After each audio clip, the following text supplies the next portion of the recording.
నవరాత్రులు సుఖ సంతోషాలతో అందరూ ప్రతి ఒక్కరూ పూజ చేసి ఈ నవరాత్రుల్లో పూజలు కూడా సక్రమంగా నిర్వహించుకొని ఎటువంటి అల్లరి లేకుండా నిమజ్జనం చేయవలసిన పట్టబడి కోరుతున్నాను. ప్రతి ఒక్కరి వినాయక విగ్రహాలను మట్టి వినాయక విగ్రహాలను వాడితే దీనివల్ల పర్యావరణ కాలుష్యం కాకుండా ఉంటుంది. ప్రతి ఒక్కరి మట్టి వినాయక వాడాలని కోరుతున్నాను.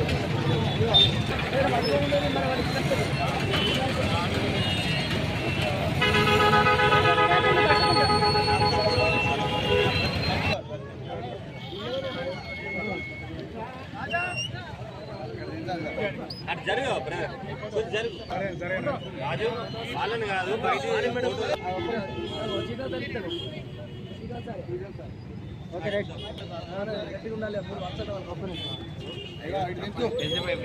అప్పటికెళ్ళి